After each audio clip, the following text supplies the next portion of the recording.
बिस्मिल्लाहिर्रहमानिर्रहीम, अस्सलामुअलैकुम। Next video के साथ आपका trainer Mohammad Naseem. Arrange menu हम पढ़ रहे थे। लास्ट वीडियो में हमने ये अलाइनमेंट तक सीखा, आज ऑर्डर सीख रहे हैं। ऑर्डर में ये हमने देखें एक बॉक्स है हमारे पास और इसको हमने एक कलर कर लिया और इस बॉक्स को हम डिफरेंट कलर कर लेते हैं ताकि हमें समझने में आसानी हो। तो अब गौर करें कि ये ग्रीन वाला ऊपर है और ब्लू वाला नीचे है, ठीक है। अब इसको हम चाह रहे हैं कि नीचे चला जाए, तो ये अरेंज, ऑर्डर और बैक, तो ये शिफ्ट पेज डाउन से भी हो जाता है, ठीक है जी। अब इसे फ्रंट पे लाना है तो शिफ्ट पेज अप करेंगे तो ये अप आ गया।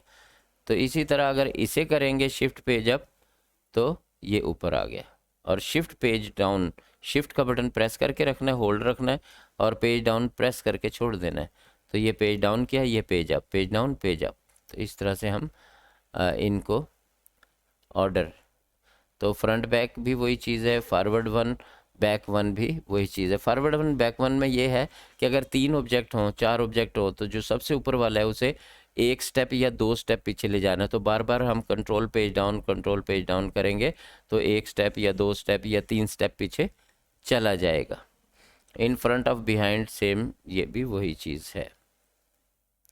तो ये था ऑर्डर। इसी तरह अब हम ग्रुप पे चलते हैं कि इन दोनों को अगर हमने ग्रुप करना है, सपोज हम ये इसको यहाँ पे रखते हैं। अब इन दोनों को ग्रुप करना है तो शिफ्ट प्रेस करके सेकंड ऑब्जेक्ट को भी सिलेक्ट कर लें।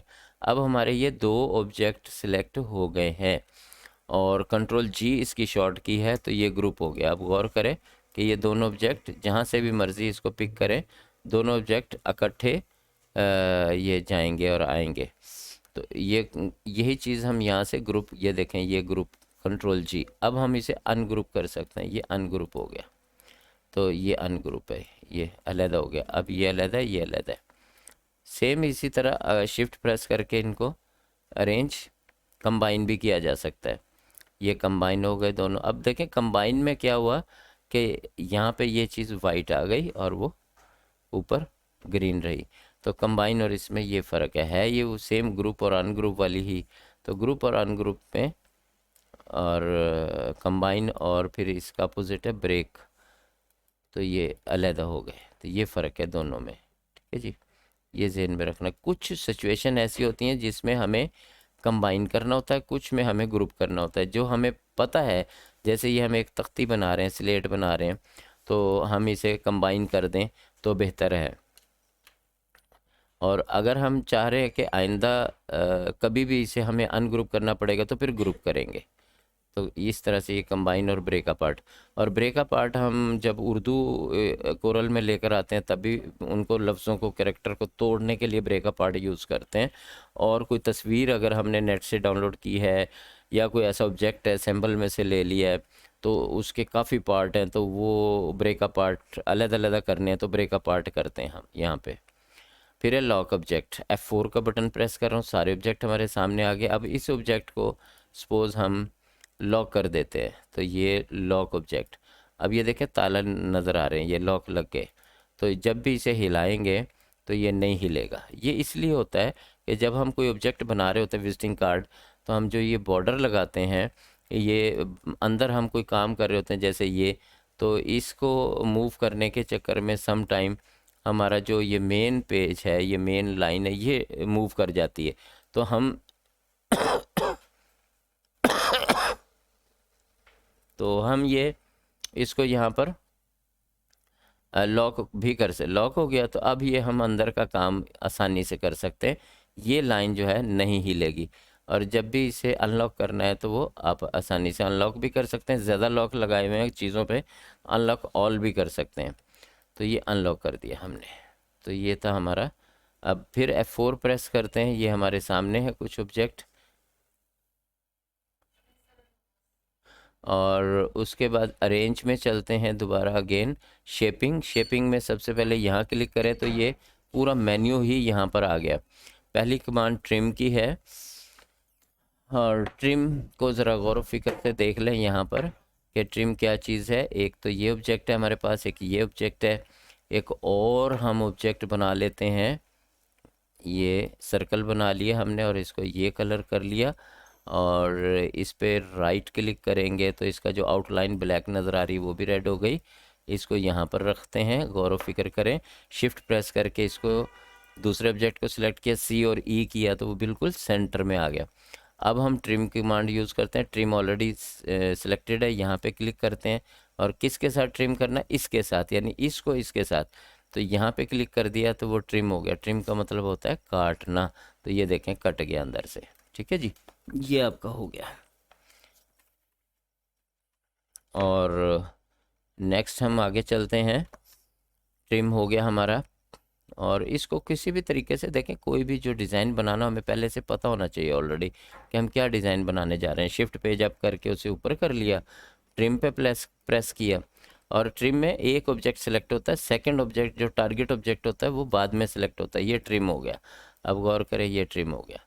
तो इस तरह से हम कोई भी शेप बना के इसको किसी भी तरीके से ट्रिम कर सकते हैं। नेक्स्ट हमारे पास है ट्रिम वेल्डिंग। वेल्डिंग में देखिएगा गौर से, मैं कंट्रोल Z करने जा रहा हूँ, कंट्रोल Z कर रहा हूँ ताकि ये हमारे ऑब्जेक्ट का क्लियर हो गया। अब यहाँ पे तख्ती बनाने जा रहे हैं, तख्ती जिस पे कलम से लिखते हैं, शिफ्ट प्रेस करके इसके साथ C किया हमने, सेंटर में आ गया। दोनों ऑब्जेक्ट सिलेक्टेड हैं और वेल्ड पे क्लिक करेंगे, और वेल्ड टू किसको करना है, इसको करना है। ये लें, ये एक ही ऑब्जेक्ट बन गया। देख, जैसे ग्रुप अनग्रुप किया था या कंबाइन ब्रेक अपार्ट, ये उसी तरह का है। लेकिन वेल्ड जैसे वेल्डिंग ओरिजिनल होती है कि लोहे को लोहे के साथ जोड़ देना, उसका एक ही हिस्सा बन जाता है। और अब हम अगर ये कलर करते हैं, दोनों में सेम टू सेम होता है। ये देखें, तो ये एक ऑब्जेक्ट हो गया, लेफ़्ट राइट दोनों कर दिए मैंने। तो ये वेल्डिंग में और ट्रिम में ये फ़र्क है हम हमारी नज़रों के साथ। तो कंट्रोल Z कर रहा हूँ मैं अगेन, ये अलग कर दिया मैंने, कंट्रोल मज़ीद Z किया, ये अलग हो गया। ठीक है जी, तो पहले ट्रिम सीखा, फिर वेल्डिंग, अब इंटरसेक्ट है। इंटरसेक्ट गौर व फिक्र करें, ये एक ऑब्जेक्ट ये हमने यहाँ पर रखा, यहाँ पर, और अब यहाँ से इंटरसेक्ट लेते हैं, और यहाँ पर इंटरसेक्ट विद किसके साथ, हमने कहा इसके साथ, ये इंटरसेक्ट हो गया। यानी ये इसके ऊपर वो नीचे चला गया और इतना ऑब्जेक्ट ये अलहदा हो गया। इसको हम यूं करके और यूं भी कर सकते हैं, यानी कोई ऑब्जेक्ट हमें डिज़ाइन या शेप चाहिए हो तो हम इस तरह से शेप बना सकते हैं उसकी। तो ये था इंटरसेक्ट हमारा।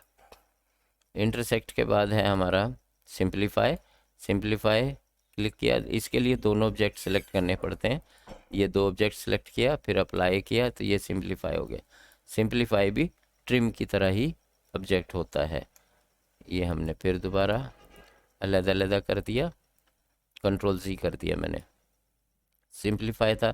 उसके बाद फ्रंट माइनस बैक, ये फ्रंट माइनस बैक, और इसके लिए भी दो ऑब्जेक्ट सेलेक्ट करने पड़ते हैं। जो पहले करेंगे वो भी ज़हन में रखना, जो दूसरा करेंगे वो भी ज़हन में रखना। फ्रंट माइनस बैक अप्लाई, तो ये फ्रंट माइनस बैक, यानी बैक से माइनस हो जाएगा तो फ्रंट सारा उड़ गया और ये शेप रह गया हमारे पास। तो इस तरह से हम शेप भी बना सकते हैं, फ्रंट माइनस बैक। अब गौर कीजिएगा, फिर दोनों ऑब्जेक्ट सेलेक्ट करते हैं, इसका अपोजिट आ रहा है बैक माइनस फ्रंट, तो अप्लाई कर दे तो ये ट्रिम की तरह काम करेगा। तो ये था हमारा अरेंज मेन्यू में ये शेपिंग थी हमारी। ठीक है जी, convert to curve control Q से भी कर सकते हैं, ये भी गौर कीजिएगा। इसका हम राइट क्लिक करके आउटलाइन ब्लैक कर दिया है, गौर करें ये ब्लैक है। इसे ज़रा थोड़ा सा मोटा कर लेते हैं ताकि हमें नज़र आता रहे। अब गौर से देखें, कोई भी तस्वीर हम लेकर आते हैं, ये यहाँ पे क्लिक किया, पहले मैंने क्लिक किया, अब गौर करना है आपने, ये दोबारा अगेन हम करते हैं कन्वर्ट ऑब्जेक्ट। यहाँ पे ये देखें, आउटलाइन, किसी भी चीज़ की आउटलाइन अलग हो जाती है। तो जैसे हम कोई शेप बनाते हैं, फॉर एग्ज़ाम्पल कोई लाइन है या कैट है या डॉग है, उसकी हमने शेप लेकर आए यहाँ पे और उसका आउटलाइन चाहिए। आप देखते रहे, ज़रा गौर करते रहे, यहाँ पर हमने क्लिक किया तो वो उसकी आउटलाइन हमें मिल जाएगी। यहाँ पे कन्वर्ट आउटलाइन टू ऑब्जेक्ट, यहाँ पे क्लिक किया और अब गौर फिक्र करें कि इसका जो आउटलाइन है वो हमें मिल जाती है, किसी भी चीज़ की आउटलाइन हमें मिल जाती है। तो ये बहुत ही अच्छी कमांड है, तो ये काम आती है। तो ये था हमारा अरेंज मेन्यू पढ़ रहे थे हम उसमें। और ये जो कन्वर्ट टू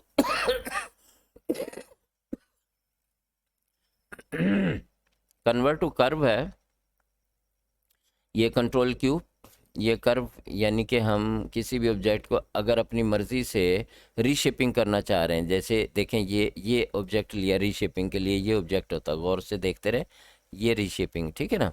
तो ये किसी भी मैथमेटिकल एंगल से ये रीशेपिंग होगी। लेकिन अगर हम कंट्रोल क्यू प्रेस कर देंगे, ये कंट्रोल क्यू कर दिया और फिर ये इसका पूरा मेन्यू खुल गया। तो ये एक ऑब्जेक्ट लेते हैं आउटलाइन, तो इसको जहाँ भी क्लिक करेंगे वहाँ पे एक हमारे पास पॉइंट बन जाएगा और ये हमने लिया, तो वहाँ से हम अपनी मर्ज़ी से ये रीशिपिंग कर सकते हैं। ठीक है जी।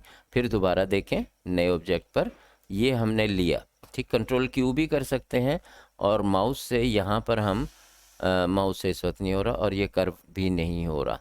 कोई और ऑब्जेक्ट लेके देखते हैं यहाँ पे अरेंज, तो ये भी कर्व नहीं हो रहा क्योंकि इन पे हम काम ऑलरेडी कर चुके हैं, इस वजह से सम टाइम ये वो है लॉक है, इसको ले लेते हैं ये हमारा। ठीक है जी। सिंपल अगर हम ये लेते हैं तो इससे जस्ट ये देखें राउंड होता है, ये इसके कोने गोल हो जाएंगे या पूरा ही गोल हो जाएगा। तो अगर हमने रीशेपिंग करनी है तो कंट्रोल क्यू प्रेस करेंगे। अगर कंट्रोल क्यू नहीं करना चाह रहे माउस से तो फिर यहाँ पे क्लिक करेंगे। अब ये देखें कितने डॉट बन गए, तो हम किसी भी डॉट से रीशेपिंग कर सकते हैं। तो ये कंट्रोल क्यू इस काम आता है, ये रीशेपिंग के काम आता है। तो ये था हमारा अरेंज मेन्यू, और इसको बार बार देखें और प्रैक्टिस करें। और कोई भी मसला आए तो आप व्हाट्सएप पे नीचे दिए गए नंबर पर रब्ता कर सकते हैं। थैंक यू, अल्लाह हाफिज़।